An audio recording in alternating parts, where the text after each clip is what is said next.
So I'm going to start with the word of Allah Azza wa Jalla. Allah says, وَأُولُو الْأَرْحَامِ بَعْضُهُمْ أَوْلَى بِبَعْضٍ فِي كِتَابِ اللَّهِ. In Allah's revelation, people that are connected to each other by the womb, meaning blood relations, are the closest to each other. They have priority over each other in Allah's book.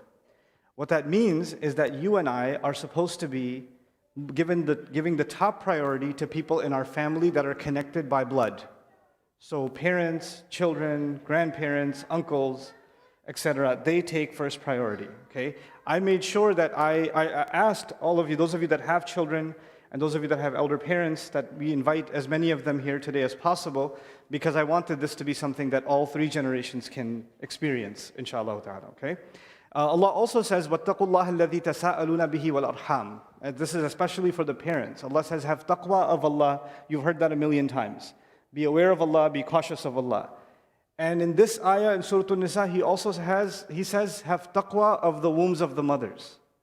In other words, all the relationships that come from birth, meaning your siblings, your parents, your children, the husband and wife relationship, all of them that have to do with the womb, be as aware of them and be as cautious about them as you are about Allah Himself. So, wattaqullah and wattaqul arham. Both of them were put together in the ayah of Surah An-Nisa, in the beginning of Surah An-Nisa. It's very powerful.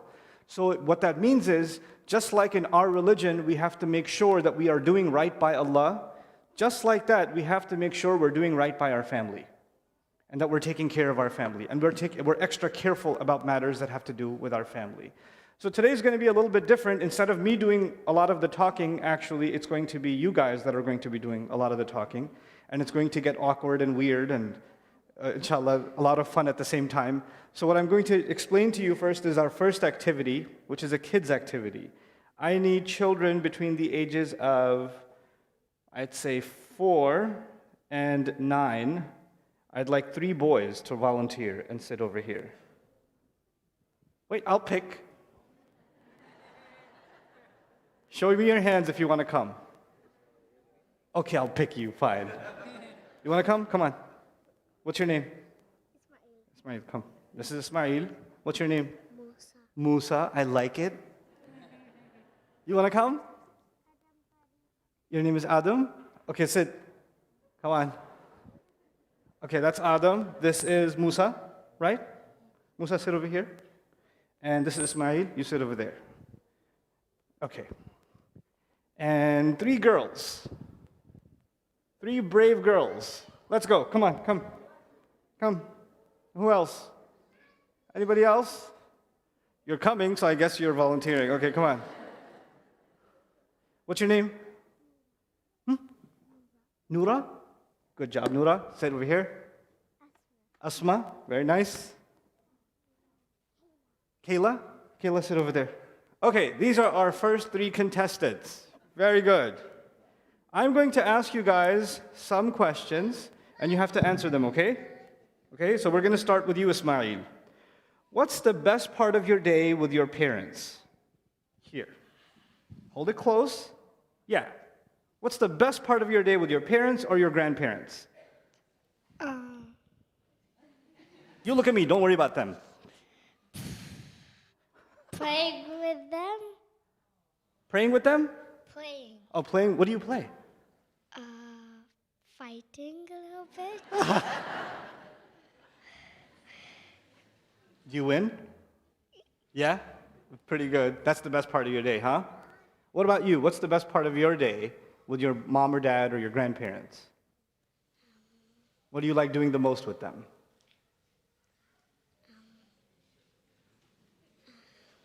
On the TV. Say it louder. On the TV with my daddy. Ah, okay. A TV with them. Me too. I play video games with my boys. What do you like to do with your mom and dad? What's the best part of your day, huh? I like to go to the park with them. Oh, that's so cute. I'm going to eat you after the program. Okay. Thank you, Adam. That was very brave. Okay, girl side. Tell me something that makes you feel smart. Here. Doing work? What kind of work? Schoolwork. Makes you feel smart? What's your favorite class? Grade 2. And what's your favorite subject? My favorite subject is sleeping.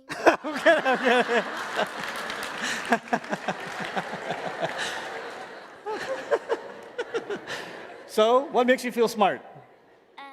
Knowing my answers for my work in school. Oh, yeah? Okay. Knowing your answers for work and school. And what makes you feel smart? Doing tests. Ooh, you're a test taker. Very good. I used to feel really scared when I took tests. Good job. So, as we do this exercise, I want you to pay attention to something. Of course, we want to hear from our kids. And what I want you to think about is these feelings that, the best part of their day. Like, Ismail told us wrestling with his parents or fighting with them or sitting and watching TV. These are things that kids are going to remember even until they're adults. Right? These small activities, the time we spend with them is really valuable. And when I asked, what makes them feel smart, and they're figuring out their homework or they're taking a test, it's important to validate our children and let them feel like they are intelligent and to let them know that, because you can't assume that they know that on their own. You have to give them that. You have to say it to them. Anyway, so one more question for each, and this time I'll ask a different question to each child, okay? Tell me something that you know that you want us to know. Tell me some fact. Something that you learned. At school, I learned dividing. Okay, the Muslims are pretty good at that.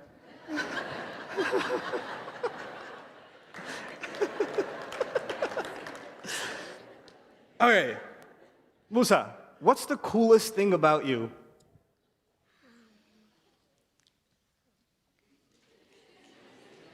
I mean, other than the fact that your name is Musa, what's the coolest thing about you? You don't know? Okay, I'll tell you the coolest thing about me. Want me to tell you? Okay, watch this. It's gonna be embarrassing. Oh, I missed! Can you tell me the coolest thing about you? What is it?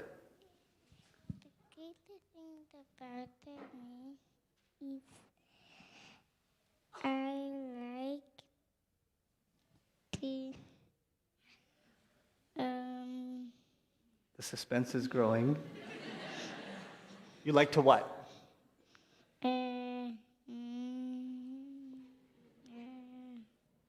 mystery continues? Okay, when you figure it out, you tell me, okay? I'm gonna ask one of these girls what the greatest thing is about them, okay? Give me 5. What's the greatest thing about you? my mommy and dad.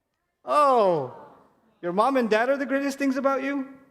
What's the coolest thing about you? To only have sisters.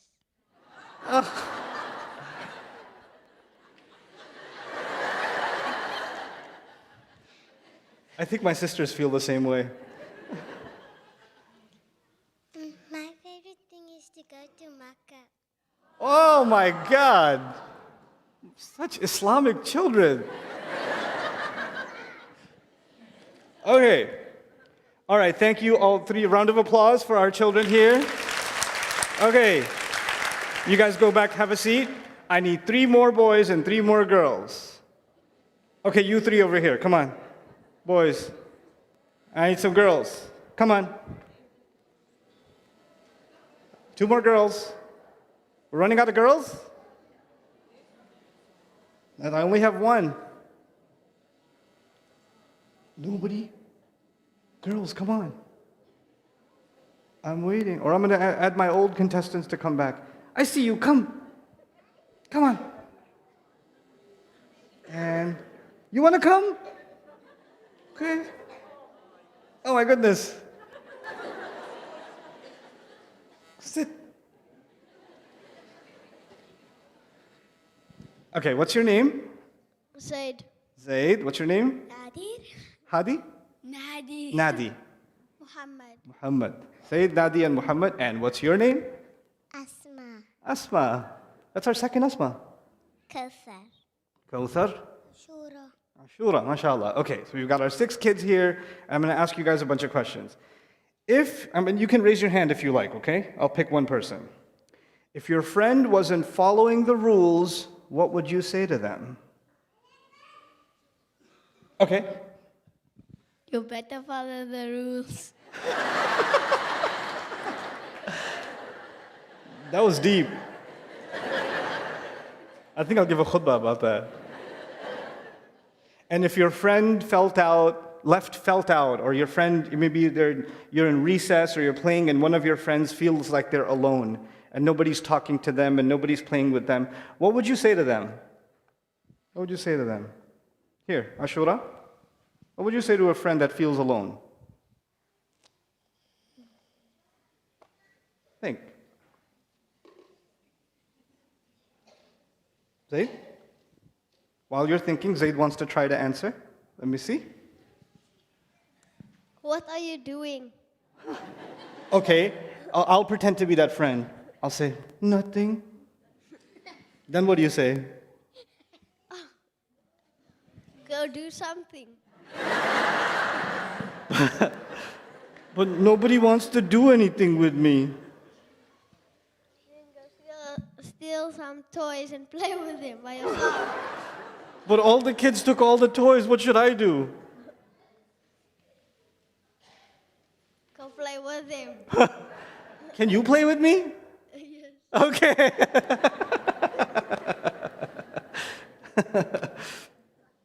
What's your favorite food? This is scary. Your parents will be judged by this answer. What are you doing? I'm not sure yet, but what's your favorite food? What do you like to eat? What do you like to eat? Nothing? Ice cream? Chocolate? Chips? Pizza? Found it. All right, pizza. What's your favorite food? KFC. KFC? Gaffer fried chicken. Okay. Chicken and meat. Chicken and meat. What about this side? What's your favorite food? Tomato food. What? What is that? Tomato food. It's a Cape Town thing? You're a patriotic child. Okay. Lasagna. Oh my God, the way you said that. What was yours again? I don't have a favorite. You don't have a favorite food? Think of one thing. Nothing. Okay. Those teeth didn't go without a favorite food. Okay, one last one, and I only need one child for this one. If one of you doesn't raise their hand, I'll find somebody in the audience to raise their hand. Tell me a good joke.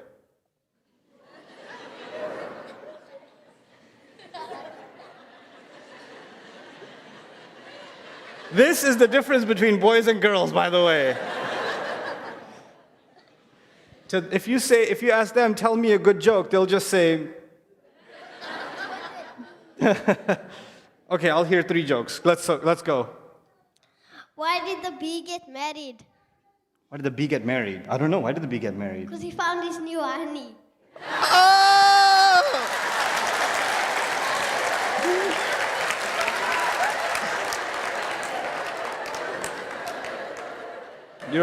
You got a future, child. You got a future. Okay. What's your name? Nouman. What's your name? Nouman. What's this? Nose. What's my hand? What? What's my hand? That's your hand, yeah. What's my hand? What's your hand?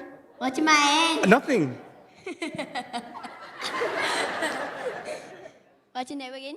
Oh! Nouman. Where's the joke? What's your name again? Nouman. Nouman knows nothing. Oh!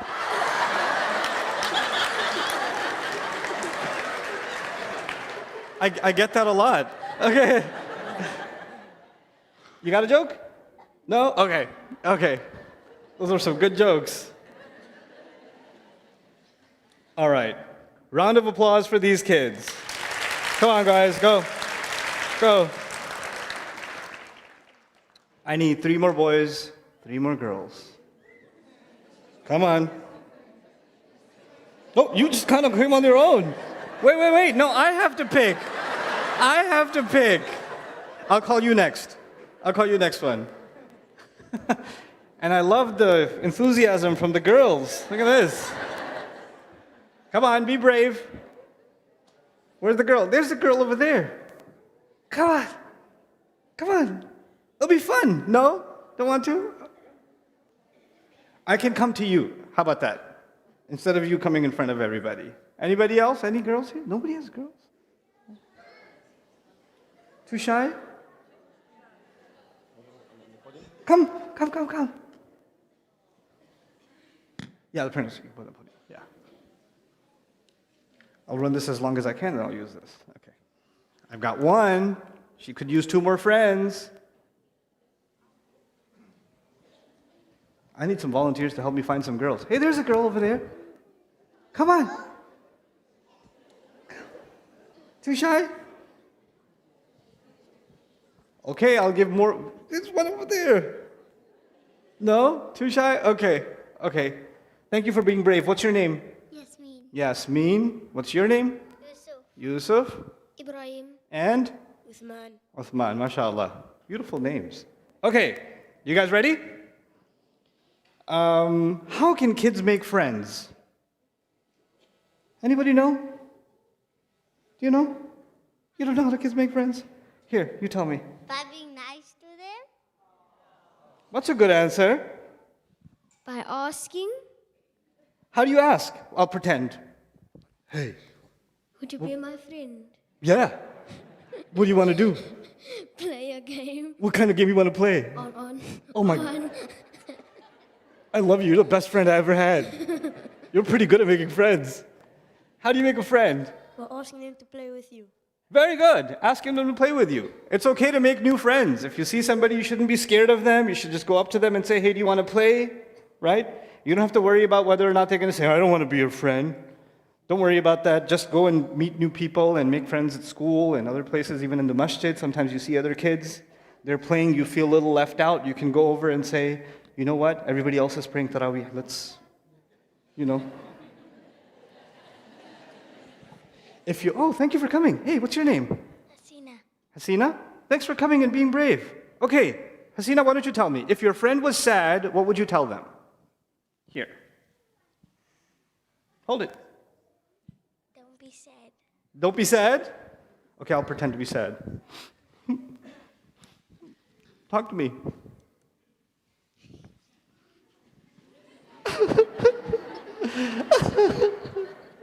I'm so sad.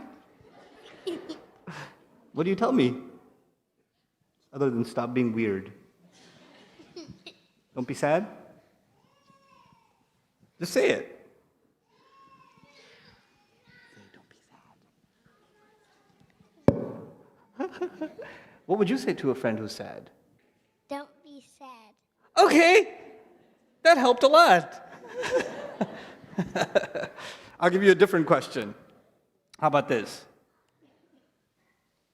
Okay, have you guys heard me give talks before? Good, that's honest. I talk about Islam a lot. Is there something I should talk about? Some subject that you want me to talk about? You don't know? Any ideas? Something you'd like me to talk about? Yeah. You want me to talk about the masjid? What about the masjid? Don't be shy. How important is it to come to the masjid? A lot. Yeah? Do you come to the masjid a lot? No? You'd like to come more? Okay, very nice. Okay, I mean, some harder questions now. If you had 10 million rands, what would you do?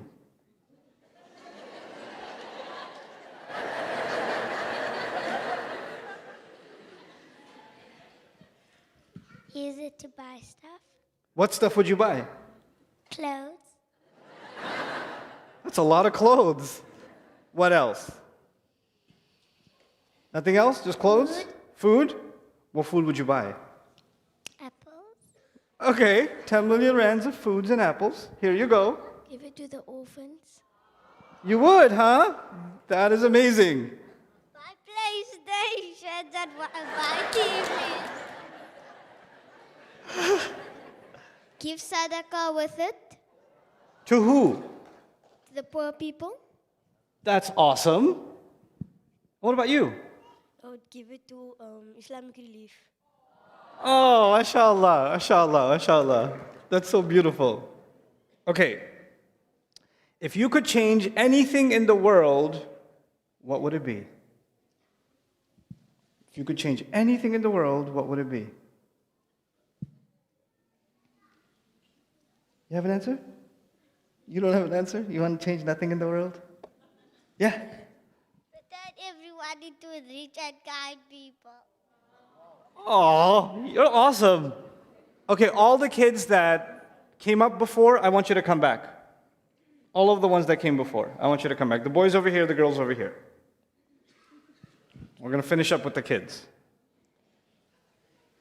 Sit, sit, sit. It's okay. Good. Ashura's back. Asma's back. All right, very good. Okay, now this is the lightning round. I'm going to ask one question each child. Whoever raises their hand. What was something you did that was helpful? Girls first. Okay. What did you do that was helpful? I gave bread to the poor people. Oh, that's so awesome. Okay, how about this one? What's the best thing about being a kid?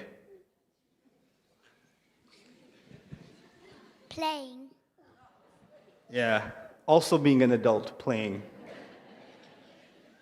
What is the greatest thing ever invented? Xbox.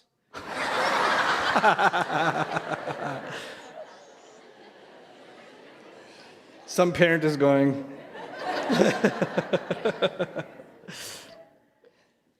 Tell me one thing you know about the Prophet. Tell me one thing you know about the Prophet.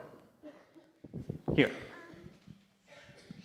Nabi Isa could cure people. That's pretty awesome. How about the Prophet Muhammad? One thing you know about the Prophet Muhammad sallallahu alaihi wasallam. Two hands. The Prophet Muhammad sallallahu alaihi Sallallahu alaihi wasallam, wasallam. he would always help people and he wouldn't fight with anyone because if anyone would harm him, he would just smile at them. That's amazing. Okay, tell me one thing you know about the Quran. One thing you know about the Quran. Adam, what do you know about the Quran? Tell me.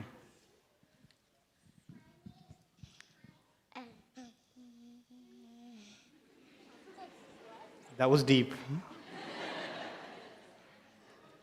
You know something about the Quran? Allah tells you.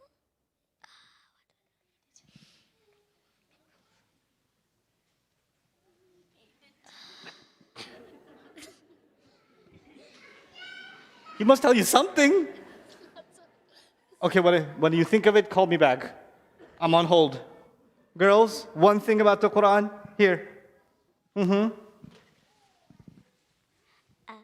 Quran was revealed to the Prophet Muhammad sallallahu alaihi wasallam. Very good. The Quran was revealed to the Prophet Muhammad sallallahu alaihi wasallam. Yes, young man? The Quran was revealed in the month of Ramadan. Oh, wow. Impressive. The Quran was revealed in the month of Ramadan. One thing you know about Jannah. Anybody know anything about Jannah?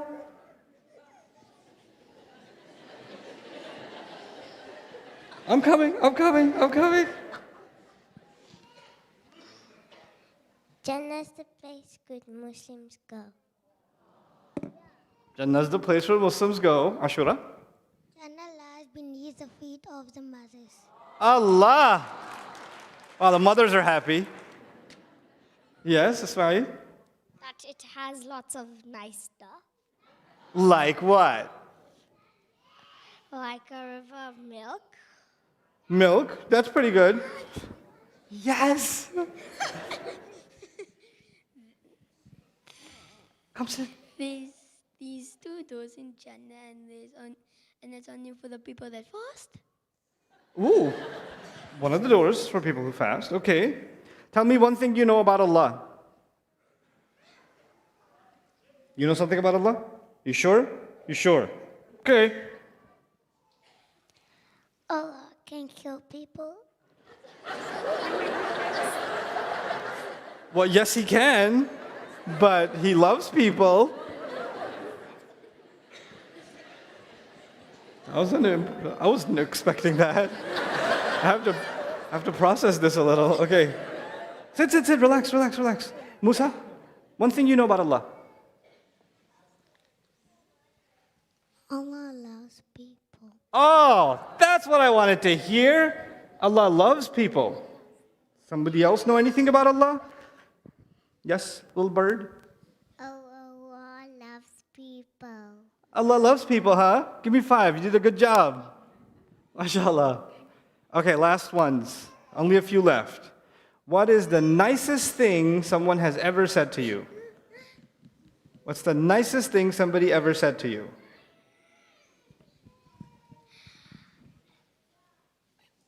They like me. That they're happy? Okay. They were happy with you? What's the nicest thing somebody said to you? Play with us.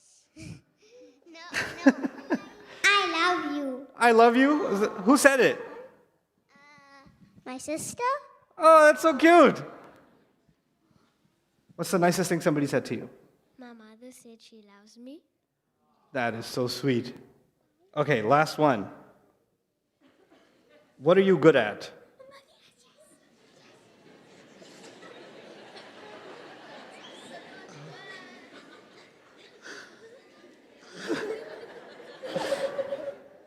What are you good at?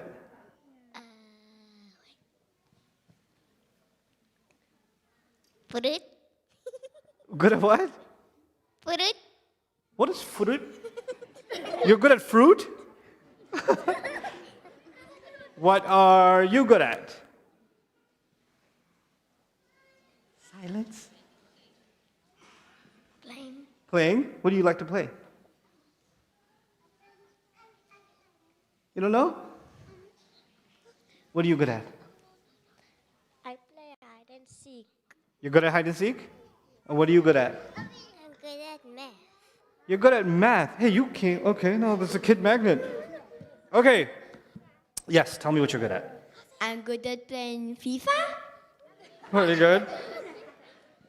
Okay, sit. Relax. Everybody sit down. Put your hands down. Everybody put your hands down. Okay, we're going to start something new now. And this one's going to involve the adults too. So first of all, round of applause for all these wonderful kids. Guys, go take your seats. Take your seats. I'd like to invite 3 grandfathers to the stage.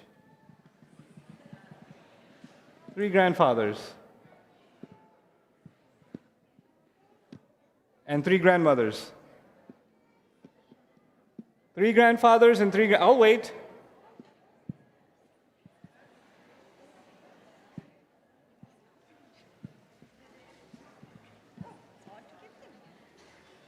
Man, Grandma, I know you're here.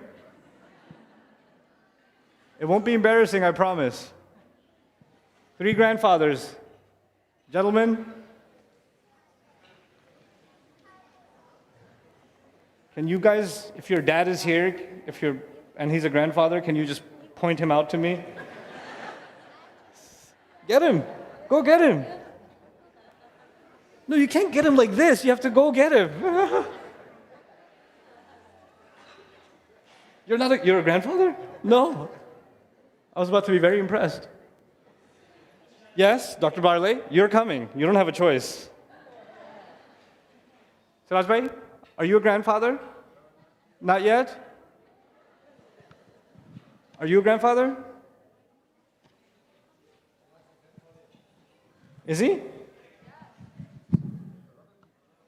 You better get here right now. No. It doesn't matter. You're coming here. This time the women are first? Are you serious? Can you help Dr. Barley get through? I only have one grandfather. This is ridiculous. Okay. This is going to be brief. What was one thing you loved to do as a child? As a child, Bismillah ar-Rahman ar-Rahim, as a child, I loved to always watch my mom. She was a great role model. She used to be the best cook ever, and she used to love to lecture to us. So I think I got that from her.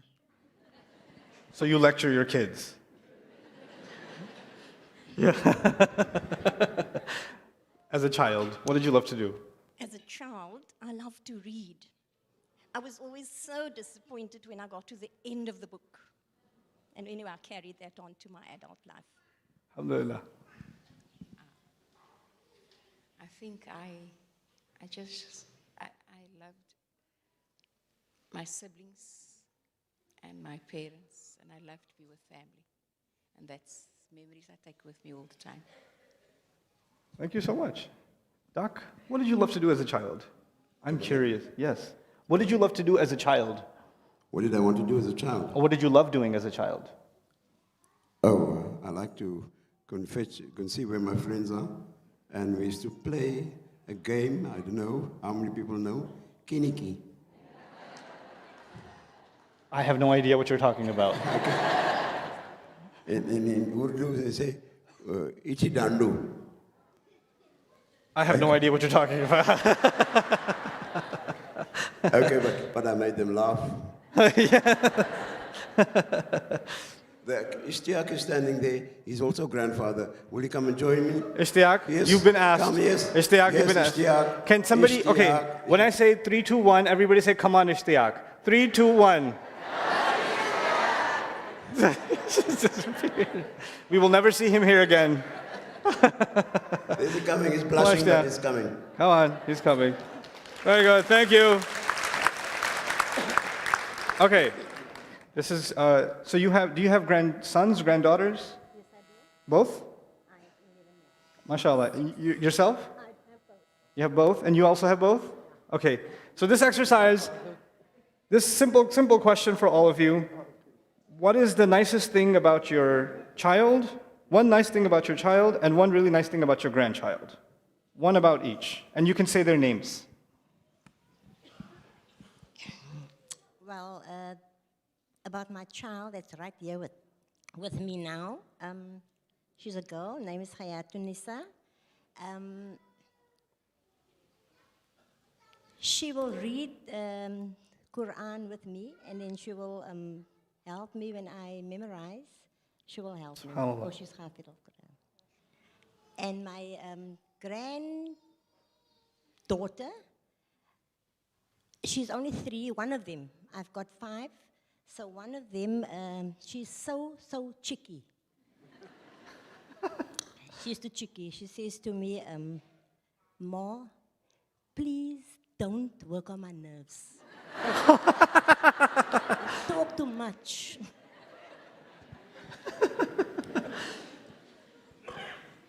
So, one nice thing about your child, and then one about your grandchild. Okay. By name. My name is Abdul Wahab. No, say something about your son or daughter, one of them, the nicest thing about them. The nicest thing of my grandchildren, I've got 10. Just tell me about one of A them. round of applause. 10 grandchildren I've got. Tell me about one of them, the nicest thing about one of them. Nicest thing is Muhammad Yusuf. Okay, now the other 9 are crying, but okay. He's the youngest, and the nicest thing, and the thing that really warmed my heart, is when he led me in prayer. In Wow. Salah. How old is he? He's 7, going 8. MashaAllah. And tell me something No, about that your... was 2 years ago he did that. And he's your grandson. Unfortunately, he's not here this morning. He would have been up here. Yes. So tell me about your son or daughter. Is he through your son or your daughter? It's still through my daughter. Okay, tell me about your daughter. The nicest thing about your daughter. Oh, she's my favorite. I've got three children.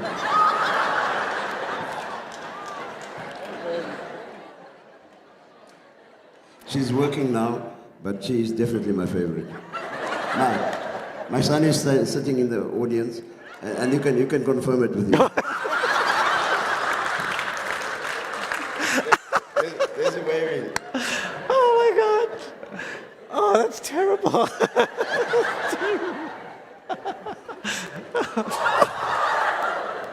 It doesn't matter. Okay. If I get another child, grandchild, which is unlikely, but the name would have been Husna. Oh, that's so sweet of you. SubhanAllah. I'm humbled. So, thank you for volunteering so graciously for this exercise. I just want to put it out there. I'm not a grandfather.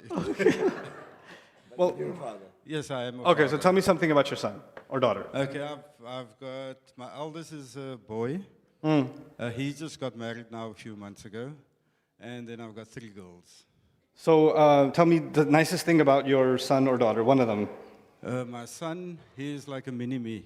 So if I reflect back, I see when I was his age. You know, he's got all my bad habits. That is the nicest thing you could think of.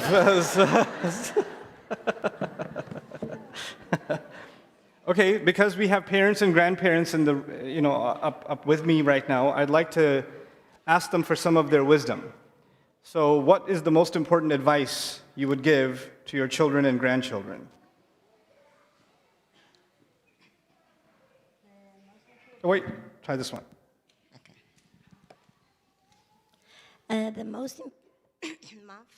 The most important advice I would give my kids and my grandkids is always set a good example to your children. Never do anything that they're going to see you doing that they're going to follow in later life.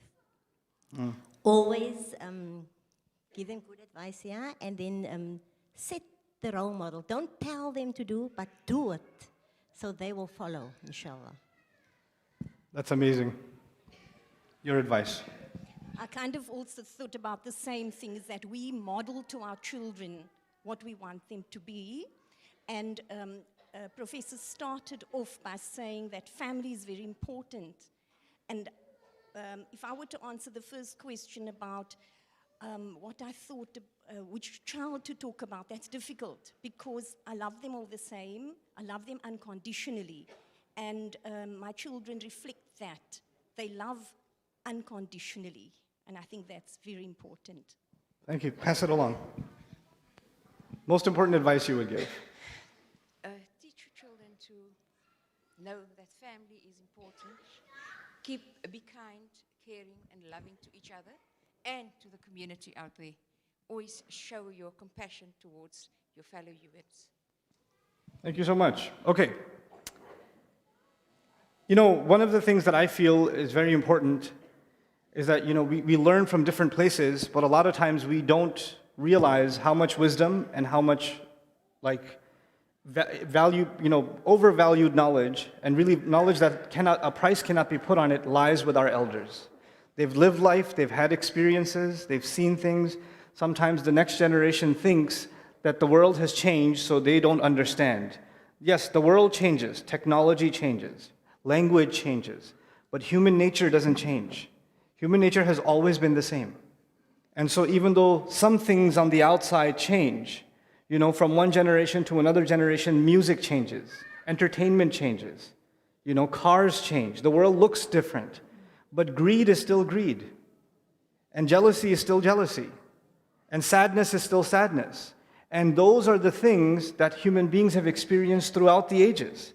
And so those that are among us that have lived a longer life than we have experienced all of those things and have seen the good in it and seen the bad in it, and we need to learn from them. And we need to learn from their life experiences so we don't make those same mistakes.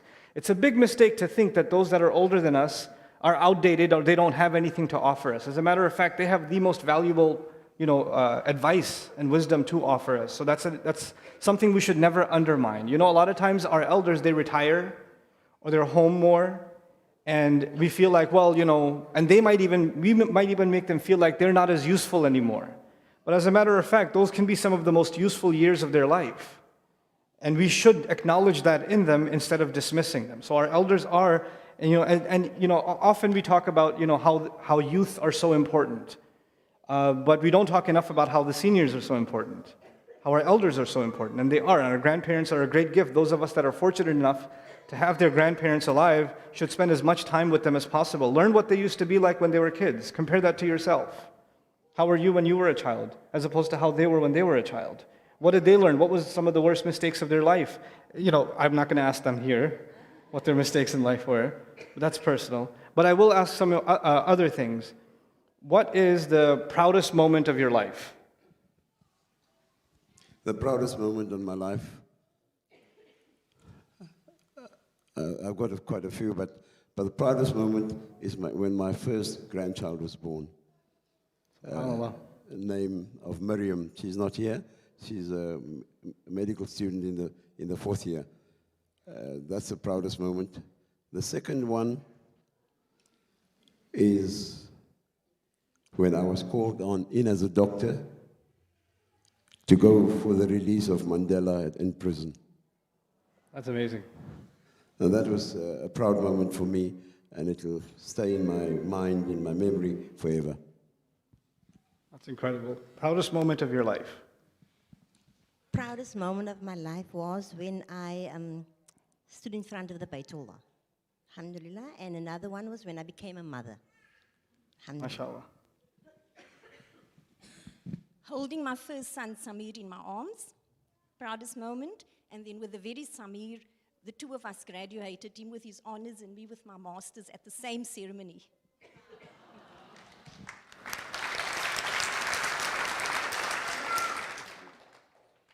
Proudest moment, it was my son, when I could go with my elder son for his graduation. That's amazing, mashallah. Okay, this is going to be hard. Your proudest moment of your life? Not grandpa. Now, I think at this point in time, we are fortunate to have my parents both alive.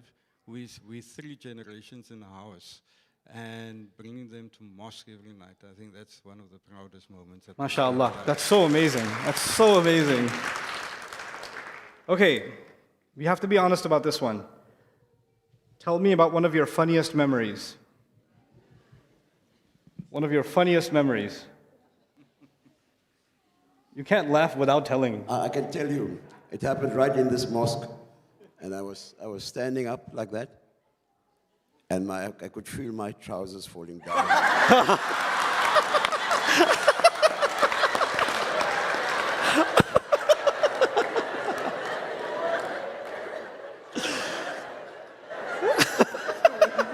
What did I do?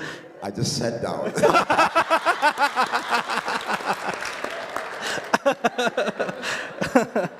Proudest, funniest memory.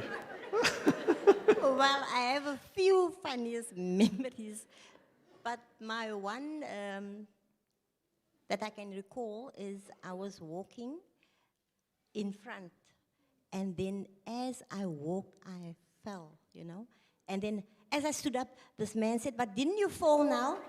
I said, no, I made as though I fell.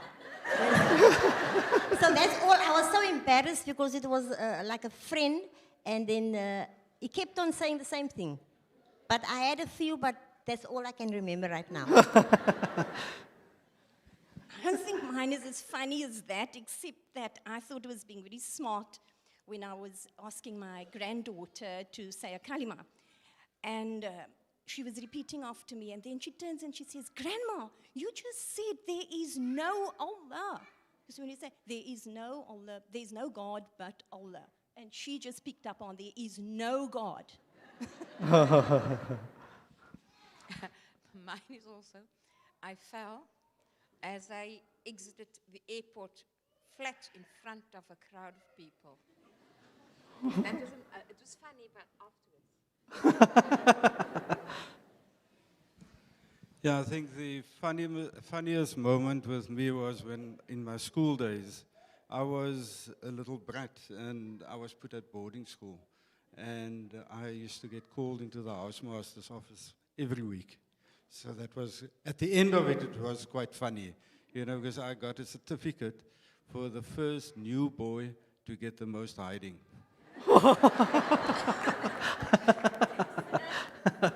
Okay, round of applause for our seniors. Okay, you guys can have a seat.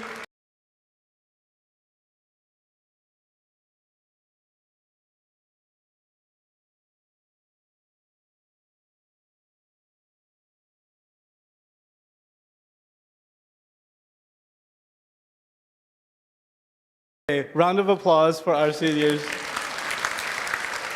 Okay, you guys can have a seat. So a few observations about the conversations we had that I wanted to share with everyone to start with. In Surah Yusuf, Allah describes that Yusuf alayhi salam came to his father and told him a dream. Everybody here knows that? That Yusuf alayhi salam came to his father and told him a dream. The important thing there is that the child went out of his way to express what he was feeling and what he experienced, and he in very detailed form was able to talk to the father about it. You notice for a lot of the kids that were here, when I was asking them questions, they didn't have answers. Do you remember? And a lot of them, even when they gave an answer, it was one word or two words. You know what that means? That means there's not enough conversation at home. That we don't actually engage our children as much, and they don't articulate themselves very much. You know, you can spend your entire childhood with one-word answers. Can I pick you up? You're so cute. What? You want to sit over here? You want to sit with your mom? Okay, give me 5. I'll pick it up for you. Give me 5 first. Now give me a hug. Okay. Now go. Yeah. What was I saying? I forgot. So yeah, it's really, these are the age, until your children turn about 9 years old or 10 years old, this is the time in this span that you have to encourage them to speak more. You know, and a lot of times our children speak to us and we give them one-word answers. Baba, look at this, look at this, look at this. And we're like, yeah. Okay, that's great. But no real conversation. Fluff. You can actually spend your entire childhood just asking the same questions. Did you eat? Did you finish your homework? Go to sleep? Did you change? Did you brush your teeth? Yes, no, yes, no, yes, no, yes, no, yes, no. Who are you talking to? My friend. These are one-word answers. Those are not real conversations. That's just day-to-day function, you see? But we have to engage our children in real conversation. Ask them, you're not just, because if you ask your children, how was your day at school? What are they going to say? Good. Back to one-word answer, isn't it? If that's a one-word answer, instead learn to ask questions that maybe they'll give you more. So say things like, what happened at school today? What was the best part of school? Recess? What happened at recess? Oh, my friend. Which friend? And those one-word answers will start soon turning into a conversation.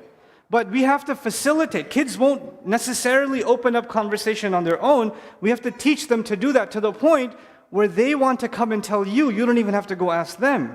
That's kind of what we're learning in Surah Yusuf. When Yusuf himself came, the dad didn't say, did you have good sleep? Did you see a dream? Was everything okay? No, the child himself came and said, I saw a dream. That's the kind of communication we want to facilitate with our kids. And so when we talk to kids and they're not giving us much of an answer, that's not their fault. That means we're not teaching them how to have conversation enough. We're not facilitating that for them enough. We're not making it safe enough, comforting enough. We're not making it welcoming enough for them to open up more and more and more. You know, if you talk to children a lot and you converse with them, don't talk to them like they're babies. Don't talk to them like they're babies. Talk to them like they're intelligent. Even when they're 3, 4 years old, 2, 3 years old, speak with them like they're intelligent. And even if they don't know how to respond, you know, some kids are more primitive than others, right? That's just how Allah made children. So some children, even when they're 3 years old, they're like that's. And some kids are 2 years old and they're making complete sentences. I have every end of the evolution spectrum within my children. So some of my kids, when one of my kids was 2 years old, and I took him to get new glasses for myself, and he's sitting there and he goes, Abba, what's that? I said, that's a pen. What kind of pen is that? This is a 2-year-old kid. What kind of pen is that? It's one of those pens that changes colors. You can press whichever color. I said, it's a 4-color pen. A 4-color pen? He asked me, and the lady's like looking at him like, how old is he? Because he's a little guy, and he's asking all these questions. I said, it's 4 colors. He goes, can I try it? I said, okay. And this he didn't say pen, color, like not one word, full sentences. And he says, can I try it? And I said, okay, why don't you try the green one? And he points at the green thing, and he's trying to press it, and I show him how to press it. And he starts coloring with the green one. He goes, now I want to try the blue one. And I said, okay, where's the blue? And he finds the blue himself, and he's trying to press it. But that's a 2-year-old. My other 2-year-old wasn't doing that even when he was 6 years old. So they're not all the same. That's okay. But we have to, they have to get used to listening to us talk to them normally. Sometimes our kids are even 4 or 5 years old, and we speak to them like this. That's how they think normal speech works now. So even when they talk to you like, that's not because they talk like that, because they think that's how you talk. So they're talking to you in your language. So speak with kids intelligently, and you'll be surprised how quickly they learn to communicate intelligently. That's actually something Allah has endowed children with. Okay, so that's one really important thing. The other important thing is, why am I asking people what they love about their family or what they love about their sons or grandsons and daughters and granddaughters, etc.? What's the purpose of doing that? Allah says, مَنْ يَشْفَعْ شَفَاعَةً حَسَنًا in Surah An-Nisa. He says, whoever recommends or acknowledges the good in somebody else, to acknowledge the good in somebody else and recommend the good in somebody else, openly declare the good in somebody else. Allah says they get a reward of that. They get a reward of that. And if the person continues to do good deeds, it continues to add for them. They get a kifl from it. Now what does that mean? A lot of times in our family, of course, everybody, some of you have, alhamdulillah, your parents are alive, your children are alive, your spouses are alive, and we do a lot of things for each other, but we don't acknowledge them. We don't say it. You don't say to your 18-year-old son, here's what makes me really proud of you. You just kind of assume they know. So what we talk to them about is, did you go to school? Are you late? Is this done? Is that, again, the same kind of conversations we were having when they were 5 or 6? Yes, no, yes, no, yes, no. Same conversations when they're 18, 19 years old. So they're never validated. They never build confidence. They never feel like my father is proud of me. My mother is proud of me. Or they love me. Like, these words are not just words. They have to be reinforced. They have to be said. They have to be felt. And so that's an important thing. And of course, I brought you on stage to do that because it feels different, doesn't it? When your father or your mother or your grandmother says something kind about you in front of everybody, that feels like, wow, they're actually really proud of me. They didn't just say it in private and say, don't tell anybody I said that. But they said it in front of everybody. They actually believe that to be the case. So that's a very powerful thing that, I want you to, these are simple things, but they can change people's lives completely. And if we don't turn our kids into good communicators now, later on in life, when they become married, they won't be good communicators. Which means they won't be able to be effective husbands or wives. That means they won't be effective parents. So we're creating a problem down the road.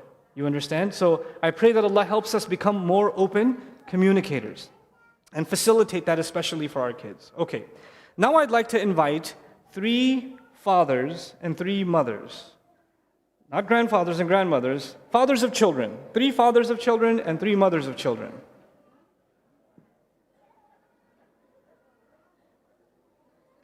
Let's go.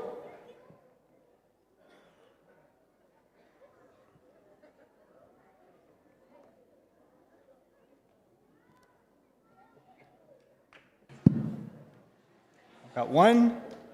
Alaikum salam wa rahmatullahi wa barakatuh. Alaikum salam. I'm good. You should shake his hand too. He was sticking it out. Assalamu alaikum wa rahmatullah. Okay, very good. Alhamdulillah. When I give you the mic, you will also tell us your name, salam and your name, and then you'll answer the question. Okay. What is the most important thing you've learned in your life? Assalamu alaikum.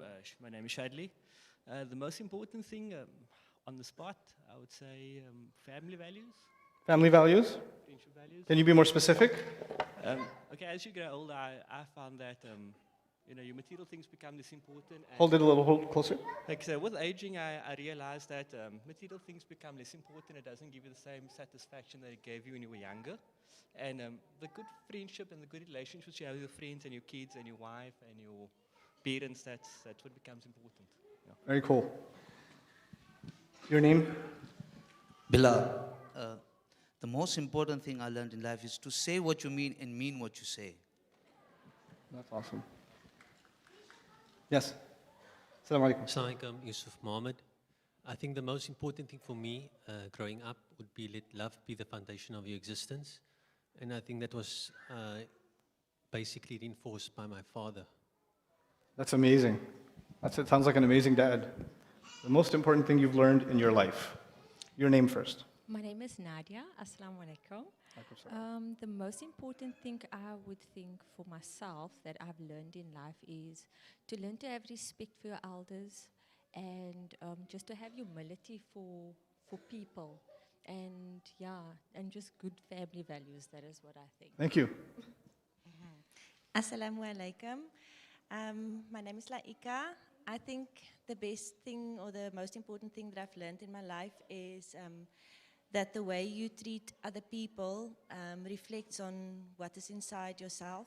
So when you treat people with respect and with kindness, they return it.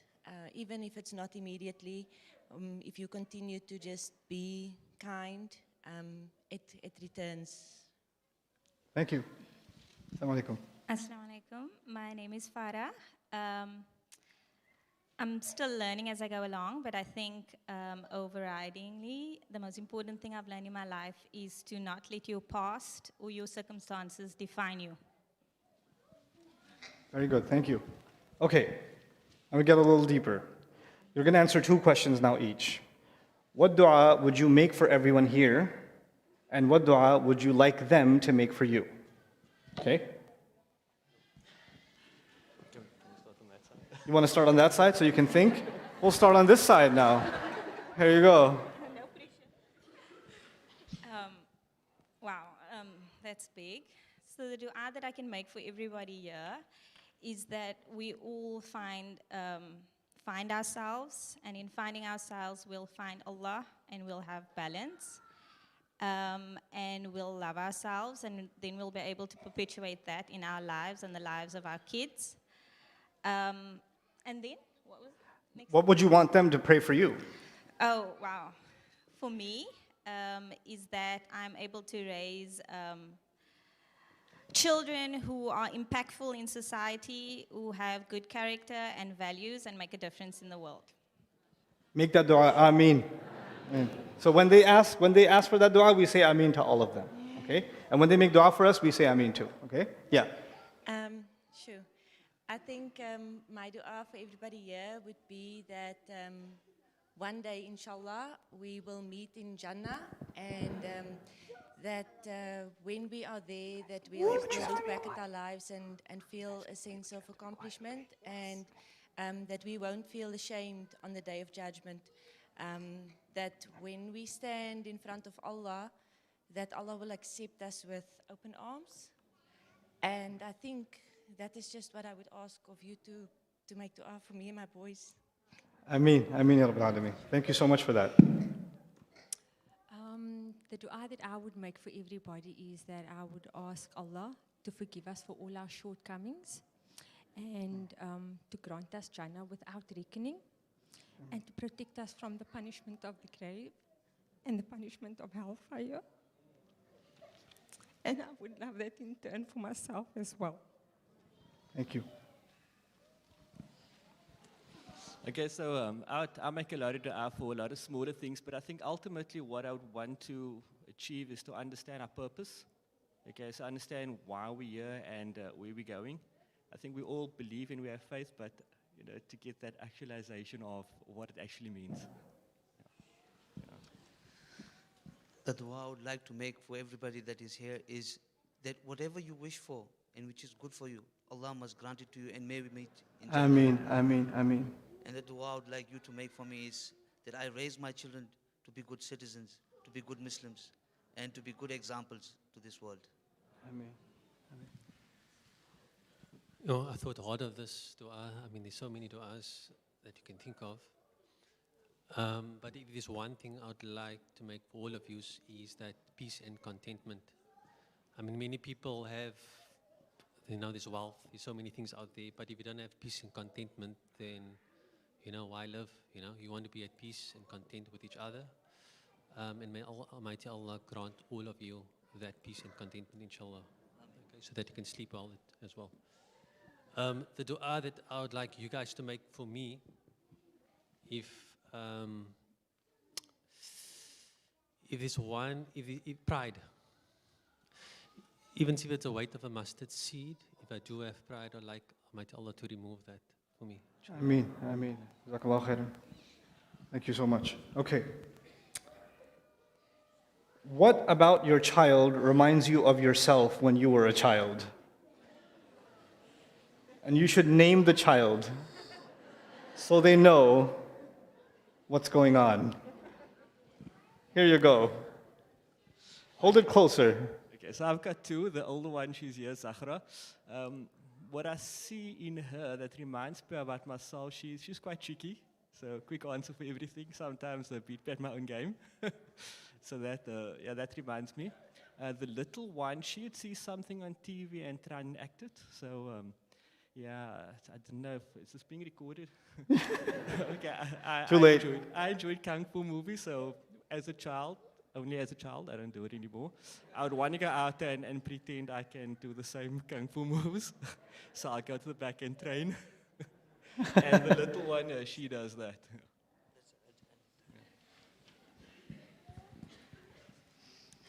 So I've got 3 boys. My eldest boy, Raik, what he reminds me of myself when I was young is that I talk too much. The middle one, I would think what he reminds me of myself most would be that I never used to listen. And my youngest one, I think, is just his inquisitive way. I've just always been inquisitive. So yeah, one of them each have a quality of myself when I was young.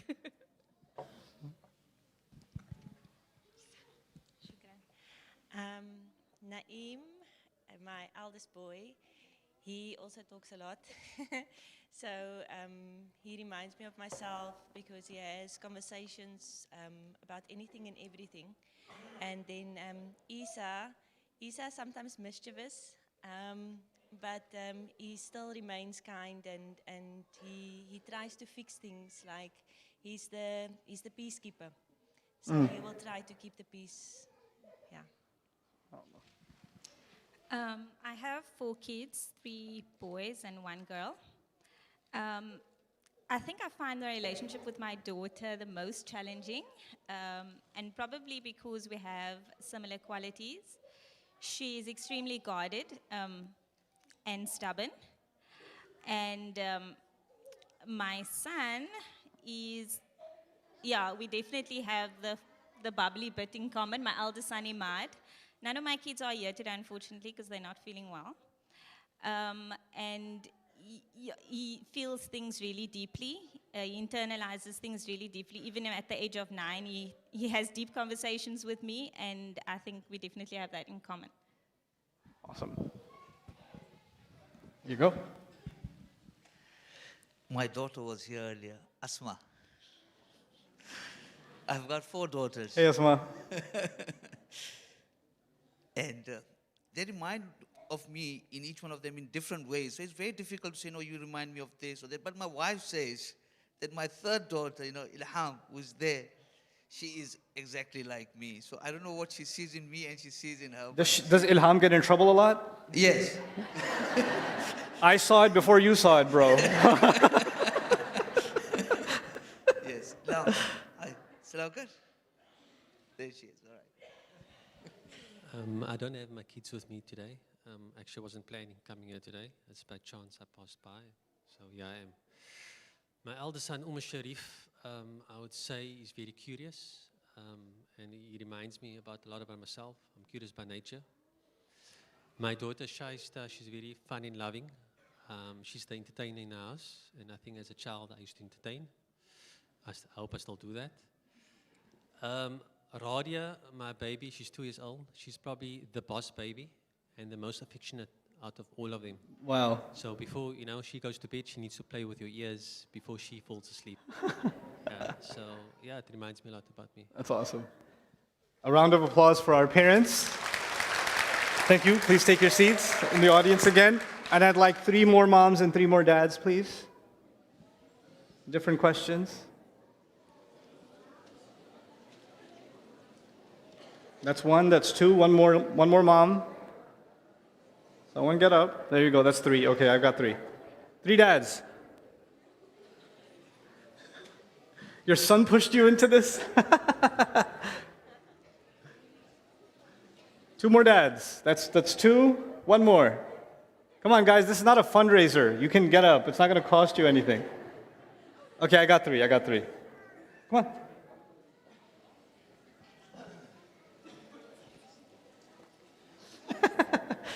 Okay, we'll start by making things a little light. I'd like you to tell me the funniest story you have of your child. Okay. Assalamu alaikum. Well, my kid is he's only 20 months. So whatever he does right now, even if he just goes, wah, it's very funny for me. Because he's my only son anyway. But he's quite a prankster like me. I used to like to hide, well, I still do. If we come to the masjid together, then I hide my husband's shoes. So he also likes doing things like that, but he's a prankster. He takes things and he'll hide it, and I'll ask him, where's your topi? And he's like, so things like that. Okay, I've got 2, but particularly my daughter Aziza.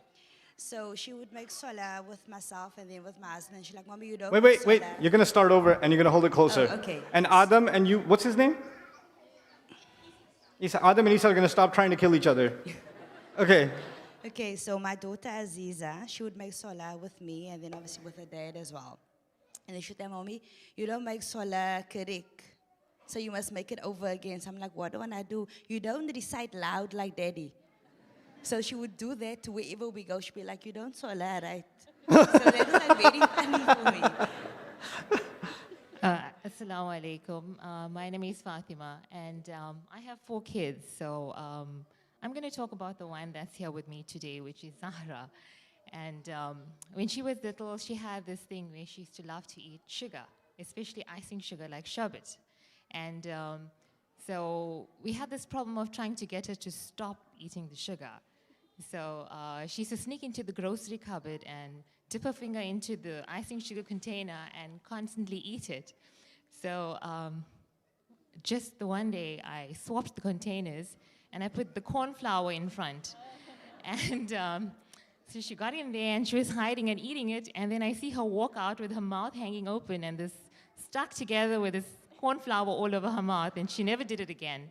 So that's the story. Wow, you are cruel. Okay, so that's terrible. I mean, messing with kids is, important. One of my kids, when she came out, she looked like a Korean dictator. So her hair was all, I just always wanted her to speak Korean, or at least speak a little Korean.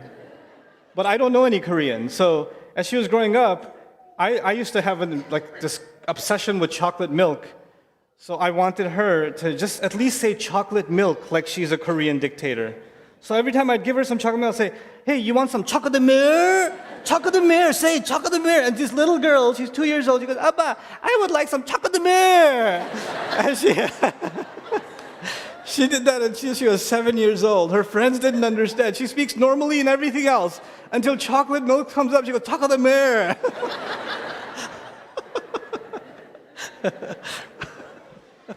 My one is a bit of not a very clean one. I love it already. So, my son was born, our son, because my wife is in the audience. So our son was born, and my wife was at her mom's place after birth, giving birth. So my son developed a nappy rash. Okay. And I went to go and visit him, and so he never wore any diapers, and he just let go. So that was a dirty one for me. Okay. So you did the cleaning? Yeah. Oh, impressive. Cleaning myself. My name is Yasser. I've got 3 boys, and it's a joke every day. But I can't really remember specifically, but there's one that stands out, or the middle one. His name isn't Adam. So they play this game Fortnite, and Yeah. and he was doing the floss on holiday naked on the beach. So that was kind of funny because there was like a whole lot of girls and tourists and stuff everywhere on the beach, but it doesn't sound funny now. Okay. I guess Sounds you had embarrassing. Funniest memory. Sorry. Assalamu alaikum wa rahmatullahi wa barakatuh. Alaikum assalam wa rahmatullahi wa barakatuh. My name is Muhammad Noor. I'm a proud father of 5 kids, 2 girls and 3 boys. And my funniest kid, his name is Bashir. He's sitting here.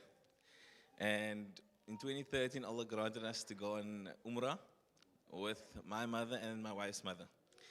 And we traveled with Saudi Airlines. So Saudi Airlines usually leaves early in the morning from Cape Town. Then you have to go to Joburg, wait in Joburg, and then get the flight from Joburg to Jeddah. So obviously it was a long, tiring flight. We flew all day, and we arrived in Jeddah, alhamdulillah, the evening. Waited for the transport. We all in Ihram. We came into Makkah, and it was late. I think it was almost 12 o'clock, 1 o'clock in the morning. And I told the wife, no, let's just put our bags down, and we're going to do our Umrah, inshallah. And the kids were sleeping, and we woke them all up. We said, come, we're here by the hotel now. And the hotel had these glass doors that open and closes. And Bashir got up in Ihram. I'm carrying all the bags. The mother-in-law is there. Everybody's tired. And Bashir walks, and I say, Bashir, there's the door. Go into the hotel. And the hotel got these see-through window doors. And he walks straight into the door with his ihram, and all his ihram falls off. So don't laugh, he's sitting here. So that was one of the funniest with my kids. That's the kind of thing you want to record. Play at their wedding.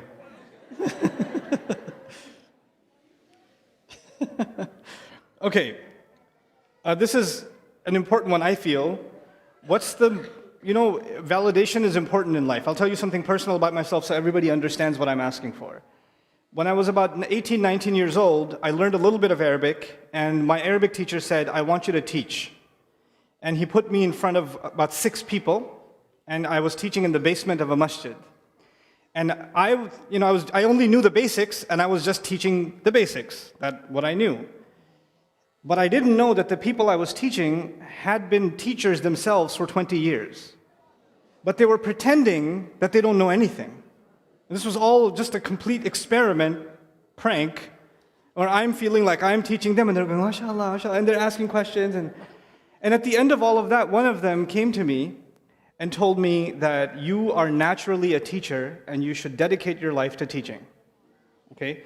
And I was 19 years old at the time.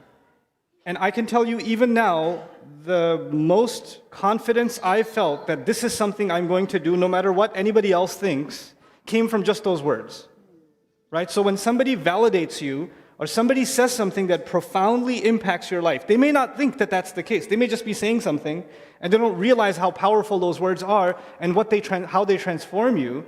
But those can be very important memories in a person's life. Right? So I'd like for you folks here to remember something that somebody said to you that was the most powerful and meaningful to you, and what that was and how it impacted you. Here you go. Okay. Put the mic closer. Okay, dokes. So that's also very a similar one to share. That I was in a university setup, and I was teaching this course. It was an accounting class, and we were there, and I didn't know that the prof had come in and sat in my class as well. And at the end of that class, she also came up to me and she said that you also were meant for teaching. You go ahead and you conquer the world. Go out there and give what you have. And that also sticks with me, and today, that's why I went into the education route and teaching and things. And so that also really stood out for me. And so you dedicate your life, because that was also so powerful. The fact that you also I was, I think, 20 years old, 19, 20, same age, that you at that age, you don't really feel that you have that to give to so many people. And yet maybe Allah has chosen you and put inside you something that you can convey. And if you have that, then why not? So that's my story. Thank you. Okay, for me, I was never shy. Like as a child, like I was never ever shy. And there was one thing where I had to do oral, and I can never prepare something. Like if I prepare, then I want to remember it verbatimly, and I can't. And my mommy always told me, I want you to see me in the room and nobody else. Like look at me and I'm smiling at you. And every time I would just do that, and that would like sitting in my heart is like going this do do do do do inside my body. But I always just see her, and I tell myself, she always told me that you have something inside of you that you need to give to that person, and that person has something that they need to give to you. So if you're gonna sit there and be like a little mouse, you're not gonna get it. So that's something that always stayed with me. And if I get in contact with people, I like to tell people that I'm a heart whisperer. So when I come in contact with you, I connect with your heart. I don't see your skin at all. So that is something that always stays with me, listening to my mom's words and looking at somebody and looking right through, past everything and just look into their hearts, because that's ultimately that you must look at when you see somebody. So my mom's words, I always remember, and that gives me like the motivation to go out there and do what I need to do.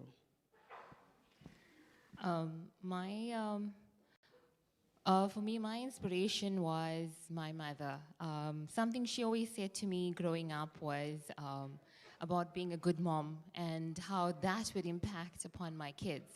And that became the central focus of my life, even though I educated myself and became successful as a person, but my success was doing the best I could for my kids. And I've got 4 kids. Alhamdulillah, all of them, I've worked with them and dedicated a lot of my time to making them educate themselves. And the 3 of my kids have done exceptionally well in matric, and they've been straight A students. They're in university doing exceptional things as well. And I'm so proud of them. And I now have a little one that I'm now trying to work with, but he's most difficult of all. But that was something that she instilled in me that I carried forward, and I've seen the fruits of it. So I think if, as parents, if we just put that little effort, our kids do amazing things. And for me, that's the biggest accomplishment in my life. Thank you so much. All right, these are going to be quick questions. You have to give me 1-sentence answers. What do your kids do that make you the most feel cared for? What do they do that make you feel that they love you, they care for you? When I come home from a hard day's work and they all run to the door and say, Daddy, we love you. And shukran for working so hard for us. It's amazing. What do you want your kids to remember about you? That their father loves them very much. What's the best part of being a father? Everything. What advice do you have for future moms? Wow, that's sure. That if you need to invest in yourself, because if you invest in yourself and you learn about Allah and you learn about yourself and your, then you can give. Because if you fill yourself with knowledge and never ever stop learning, learn about everything, grasp everything, and then you give to your children and spend that time with them. Maybe try to, like Sheikh was asking questions, be that person that tells them about fun facts about the world and teach them about Allah and about Jannah, make it real. So that's what I can give to you. Never stop learning and educating yourselves. I got it. What's one advice your parents gave you that always stuck with you that you want your kids to know? I think one thing my mom said it in Afrikaans, but I'm going to say it in English, that the truth never killed anybody. So always remain honest, even though it's difficult. That's amazing. What is one thing you love doing as a child that you would love for your children to enjoy also? I loved playing outdoors and playing catch, and I think today kids don't do that anymore. We played with cousins and family, and we just played any game, sticks, bottles, catch, climbing trees, and I think kids need to do that. That's amazing. Thank you. Round of applause for our parents. All right, have a seat. Okay, now it's the rest of you. Let's see what we can do. There are grandparents here, the children of grandparents. I want to see just a show of hands, and we're going to go through the audience. I want to hear some things. I want you to tell your father or your mother what you admire most about them. I want you to look at them and tell them. Who's going to volunteer? A side. I want you to turn to your parent. The adults, I'm asking the adults right now. The adults that have their parents here with them. You turn to your parent and you tell them what you admire most about them. Yes. There you go. Oh, wait. You gotta hold the mic. Yes, personally, so we can all hear. Mommy, what I admire most about you is how you raised 3 children as a single parent. You worked 2-3 jobs to support us, and you never abandoned us. Round of applause. Any sons would like to say something to their fathers? Guys, you want to say something to your dad? Okay, you know what? The children will be our lead. Come on. Here, take this. Talk to your dad. Tell him what you love about him. Daddy is getting very gray now. Yes. Excuse me. Sorry. Son, I don't know about him, but you're turning gray when you get home. I don't know. Here you go.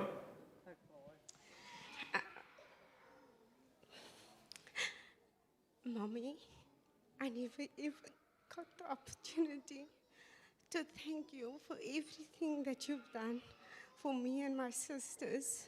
And I must say, you've done an amazing job raising 3 good daughters. Thank you so much.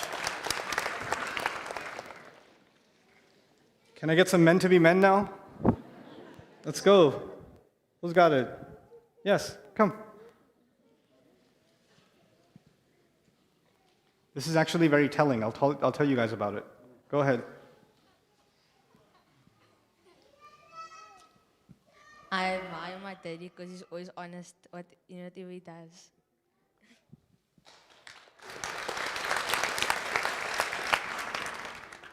Notice how our brothers were not as eager to raise their hand. Do you know why that is? Not because they're bad people, but because we're not raised openly communicating with our own family. And actually, we're raised with almost a sickness in our culture that we must cleanse ourselves from. You know what that sickness is? That if you praise a family member, it might go to their head and they'll become arrogant. So don't say anything nice to them. When it comes to criticizing them, all the way. When it comes to complimenting them, no, what are you doing? They're going to go crazy, the head is going to get inflated. So we were raised that way ourselves, many of us. We were constantly criticized, so we feel the only normal thing to do is actually that. And so opening up and actually saying something kind, and especially doing so in front of others, is very difficult for us.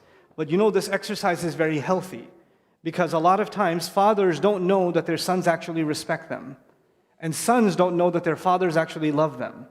You know, and that open communication, if you're confident enough, if that feeling is true enough inside you, that you can say it to the world can hear, and that's completely fine. That's a very liberating thing.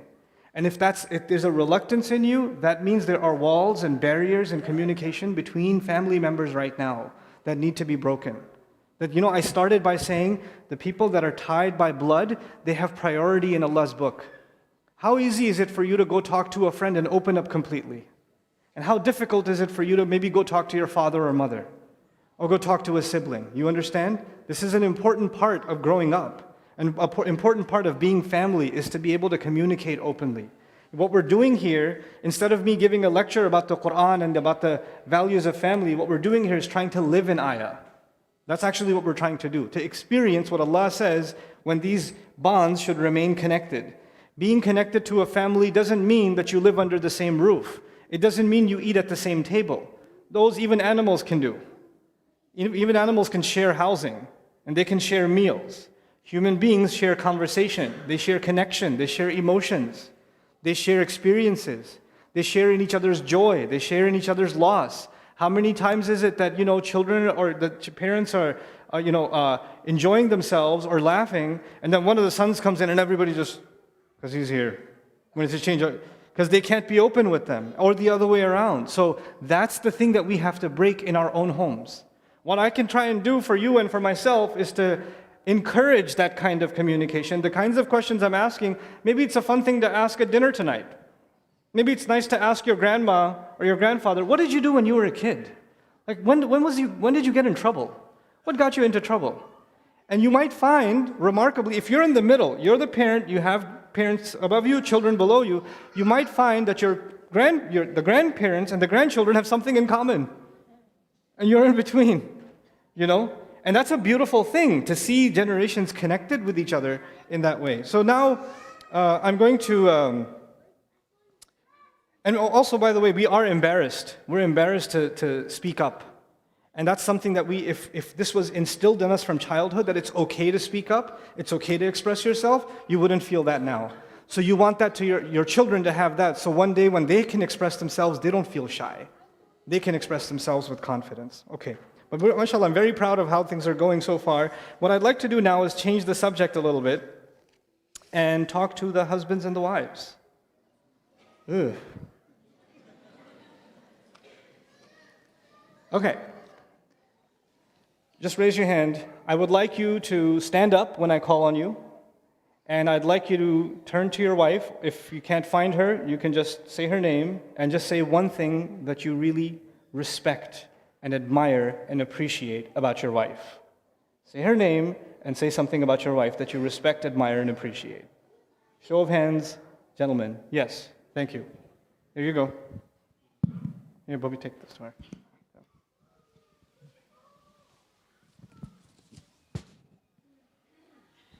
Yeah, assalamu alaikum. Walaikum salam. This is for my wife, Perween. Just always for brutal honesty and for undying love and always fighting for her family and for the truth. Thank you so much. And thank you, Perween. A wife to say something about her husband. I know that I've never seen this kind of silence in the women's section ever. Something nice.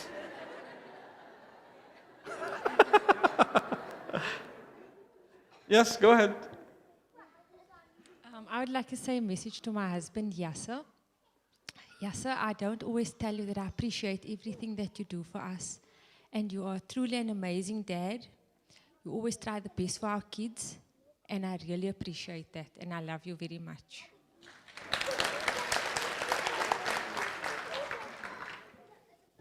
I'll say something more. The next husband and wife that I pick. Husbands can be dads, wives can be moms, but I want you to appreciate them not as a dad or a mom.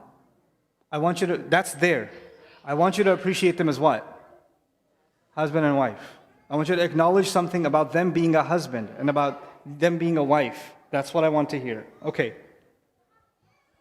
Next. Come on. I know it's hard. Something good. Oh, my wife? Assalamu alaikum. Walaikum salam. So my wife, Meher, the amount of respect and love she has for me and the tolerance. Thank you so much. Yes.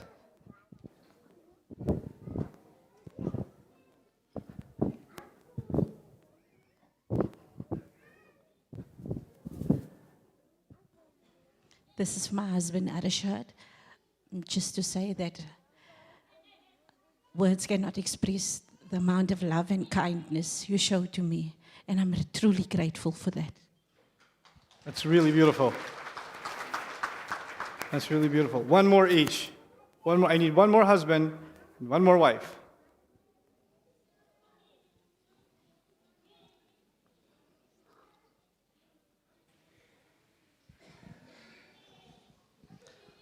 Kashwa, I just want to say thank you for the support that you give me. No, wait. Hold it closer and say it like you mean it. I do mean it. Okay, I can be a difficult customer to live with sometimes. I have a lot of baggage sometimes, and I appreciate that you tolerate that and you support me even in the tough times and the not so tough times. Thank you. Very good. One more wife. Brave soul. Go ahead. Here. Okay, my husband is Yasir. He's sitting over there. I have the most amazing husband in the world. Yasir, I really admire you. You are humble, you are kind, and you are funny as hell. And he tells the best Barusta jokes. Yasin! Okay. Last exercise. I want all the kids in the front. As many kids that want to come in the front. Boys on this side, girls on this side. You don't have to sit on the chairs. Face me. Sit over here. Sit over here. Okay.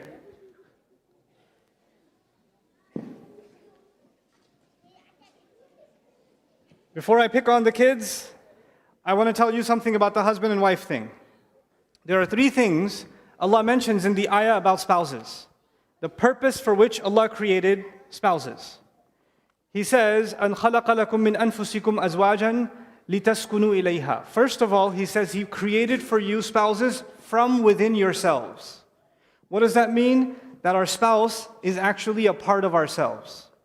The spouse is actually a part of yourself. Part of them, yes, they are another person, but in some sense they are actually an extension of your own self. What's good for them is actually what's good for you. What's good for you is actually what's good for them. What hurts you hurts them. What hurts them hurts you. You become, in that sense, a shared human being. That's min anfusikum. Then Allah says, لِتَسْكُنُوا إِلَيْهَا. The first thing Allah says about the spousal relationship, the purpose of it, is that you find calm and peace, and you find that disturbance is removed when you head towards them. I didn't say you find peace in them, but even the thought of them calms you down. Even the thought of them, as you head towards them, as your mind goes towards them, you find tranquility, you find peace, you find your problems may be endless in life, but because of your spouse, they become manageable. لِتَسْكُنُوا إِلَيْهَا. Then He says, وَجَعَلَ بَيْنَكُمْ مَوَدَّةً. He says He placed between you intense love. The love you have for your spouse didn't come from you. That came from Allah. Allah is the owner of all love. And He puts that between a husband and a wife. Notice, did He say love first or did He say peace first? He said peace first, tranquility first, didn't He? You know what that means? If you want to keep the love alive, what do you have to keep alive? The peace, the tranquility. If something is disturbing that, you get rid of that first. You can't be arguing with each other and just say, by the way, I still love you. That love will start becoming weaker and weaker and weaker until it goes away and it just becomes words. The only way that love will stay sustained is if it's preceded, it's that building, the foundation of it is peace. To be at calm, to be tranquil, to feel safe. All of those things have to be there, then that love can stay alive. So that's its basis. وَجَعَلَ بَيْنَكُمْ مَوَدَّةً. Then He says, وَرَحْمَةً. The last thing. He says not just love, but care based on that love. Care. What does care mean? You say things that you know will not hurt your spouse. You do things that you know will not hurt your spouse. You go out of their way, your way, a husband goes out of his way to make sure there's comfort for the spouse. The wife goes out of her way to make sure there's no discomfort for the husband. You see, when you get to know each other this well, then you get to know exactly what is going to bother them the most. And sometimes, because you know that, you use it. Because you know in an argument what's going to hurt the most, so you do exactly that. Or you've learned before that you made this or this mistake and that was the most painful for them and you don't care to change it. They'll just have to deal with it, that's just who I am. That's a lack of rahmah. The love is still there, but rahmah isn't there. You understand? So there's 3 things Allah put inside of the spousal relationship. There's this tranquility, and then there's this intense love, and finally there's this care. So, and why is that care at the end important? Because even if peace is there, and love is there, but care is no longer there. Courtesy is no longer there. The kind of, making time for somebody is no longer there. Okay, so fine, you're not fighting with each other. You still love each other, but you don't actually care to talk to each other. You don't care to spend time with each other. You don't care to understand how the other's feeling. Then that also will bring, the marriage can become artificial. 2 people are together, but the reality of it is they're not together. The bodies may be close to each other, but the souls have drifted apart. And none of us want that in a marriage. So this is وَجَعَلَ بَيْنَكُمْ مَوَدَّةً وَرَحْمَةً. Now we come to the kids. How many of you have brothers and sisters? Raise your hand. You're Muslim, you all do. Okay. So, anyway, I want you to think of your brother or your sister that you fight with the most. Good. Now say their name out loud. Okay, thank you. No over and over again. Some of you are like, Rais. Okay, wait, shh. Wow, you fight with everybody. Okay, no more. Now listen. I'm going to pick one child. Don't raise your hand. I'll pick myself, okay? I want you to say something nice about the brother or sister that you fight with the most. You have to say something nice about the one that you fight with the most. You ready? You've tricked me before. Ismail, what's their name? Are they older than you? Tell me. Adil. And is he older than you? Yes. And what do you fight about? Chocolate. It's worth the fight. And tell me something nice about him. I know. He always helps me With? when I'm in trouble. All right. That's awesome. Girls, what's your name again? What's your name? Kayla. What's your brother or sister's name? Amreen. Amreen, you fight with Amreen? Yes. About what? Lots of things. Like, does she take your stuff? Does she take your things? Or do you take her things? Both. Oh, okay. So, tell me something nice about her. She's very loving. She's very loving, huh? MashaAllah. Boys? You've tricked me so many times, I'll give it to you anyway because you're cute. I like to fight with Raik, my brother. You like to fight with him, huh? He's Is that him? Oh, he's still fighting right now. Okay. Yes. What's your name? Rais. So, who do you fight with? my brother. What's his name? Rahim.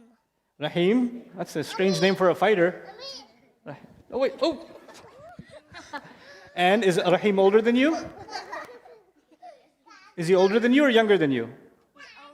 Hold it closer. Hold it closer to your mouth. Okay. Tell me something nice about him. Me and my brother fight together. You mean fight other people together? Oh, well, that's nice. Wait.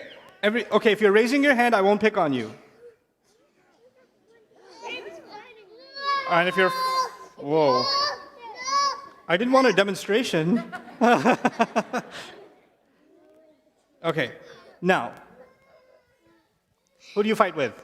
With my sister, What's her name? Imra. Imra, how old is she? She's 11 years old. Oh my God, Imra, you're in trouble. Okay. Tell me something nice about Imra. I like to sleep with her in a bed.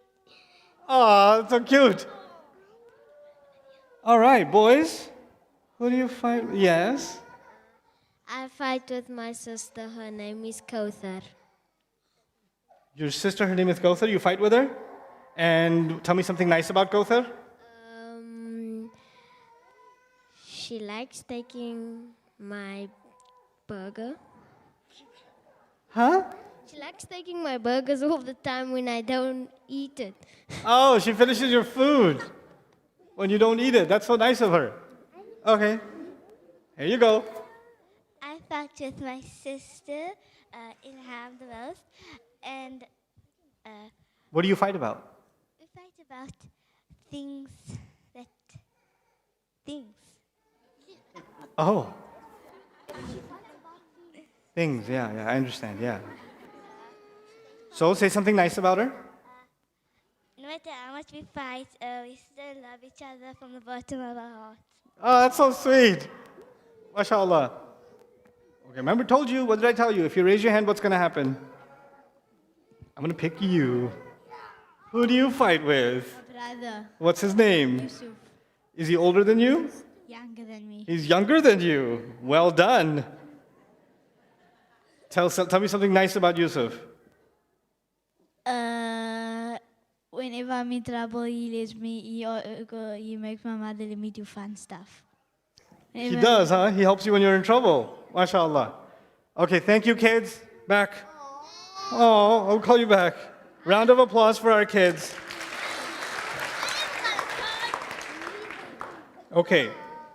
The reason I did that exercise is because does anybody know the first murder in human history? What is it? Huh? Any child know? What was the first person killed in the world? Ever. The first human being ever killed. Do you know? Yeah. Habil, yes. Habil was killed. By who? By his brother. By his brother.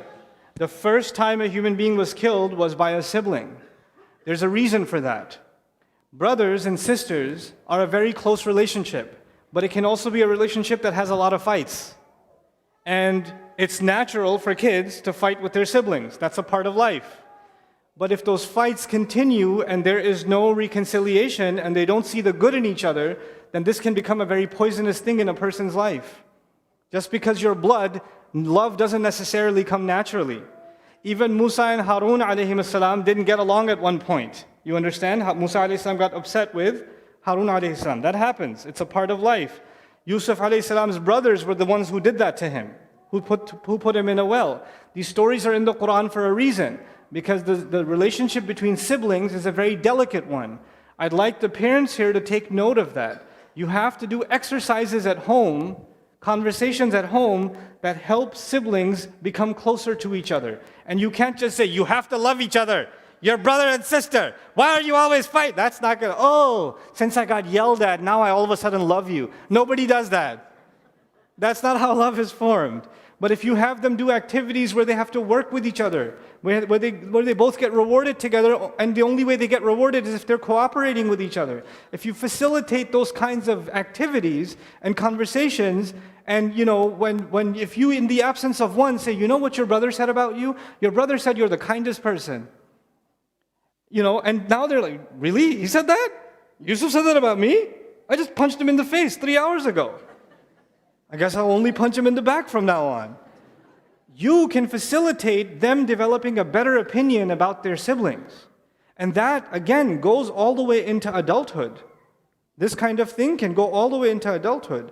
A lot of times the siblings that used to fight with each other and yell at each other and hate on each other the most when they were little, that doesn't get fixed even when they're adults, and they're the ones that drift apart the most. They're the ones that get into arguments the most. So this is it's not a small thing, it's an important thing. So I would like now, as I wrap this up, to have everyone here make dua for everybody else that's here. And I'll of course also make dua for myself and my family.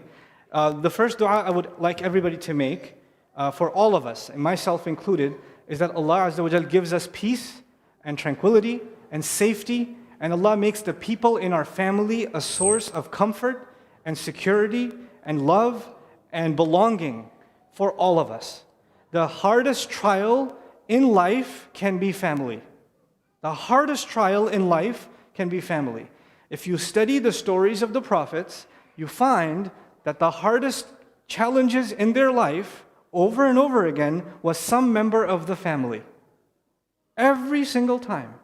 Nuh and his wife, Lut and his wife, Ibrahim and his father, And so you find, Musa alayhi salam and his adopting father. You find his adopting father, Fir'aun, he adopted him. He raised him as his own. You find Rasulullah sallallahu alaihi wasallam and his uncles. Every time, who's the problem? Family. You can't get rid of family. And that's Allah's way of telling us, even if prophets had problems in their family, you're not going to be safe. You're going to get problems in life, and they will come from family. What we can do, however, the ones that are closest to us, we can facilitate or do things for them, communicate in a way that makes the blessings and the unity and the love of a family stay together. So I pray that for myself, and I pray that for all of you. Also, I want you to pray that those of us that have been scarred by family, some of us have been scarred by family members, and some of those scars are very deep. They're so, physical scars, over time they heal. But emotional scars, when you bring them up, it's like the wound opens up again, like it just happened. So they don't heal that easily. And some people are carrying scars for many, many years. And it's keeping them from being connected with their family again, right? And a lot of times, those family members can also be such that they don't like to heal. They like to make the scars worse every time they get a chance. So all you can do is keep a distance. All you can do is stay safe. So we ask Allah to protect us also from things in our family that are harmful to ourselves and harmful to those that are doing them. Human beings can be difficult creatures. That's just life. That's just how it is. Some of you are challenged with very difficult parents. Some of you with very difficult children. That may be the case. Allahu A'lam. And if that is the case, we pray that Allah makes everybody's trial easy for them. And that Allah Azza wa Jal, at the end of the day, we don't do any wrong to anybody else. So long as we're not doing wrong to anybody else, what they do is between them and Allah. But we shouldn't be doing wrong because somebody else does something wrong. You understand? So that's another dua that I have for you and myself. I'm so happy that I got to meet so many wonderful children and so many families. The purpose of this exercise, I hope you understand, is that as you are leaving, the kinds of questions I asked on stage in front of people are the kinds of questions and conversations you're going to have with each other. You're going to have as a family. And if that can be facilitated and every day, ongoing, you can make those kinds of conversations, I pray Allah uses that as a means to bring all of you closer to each other and together all of you closer to Allah Azza wa Jal. Thank you so very much for attending today. Thank you to all of our children. A special round of applause for all of them. MashaAllah. And a round of applause for all of our volunteers, everybody who was brave enough to speak up. It's not easy to speak up in front of everybody. It's not easy to express your feelings in front of everybody. So I pray that Allah Azza wa Jal rewards you for all of that. And anybody who felt closer to their family as a result, I pray the blessings of that come into your family. Barakallahu li wa lakum. Assalamu alaikum wa rahmatullahi wa barakatuh.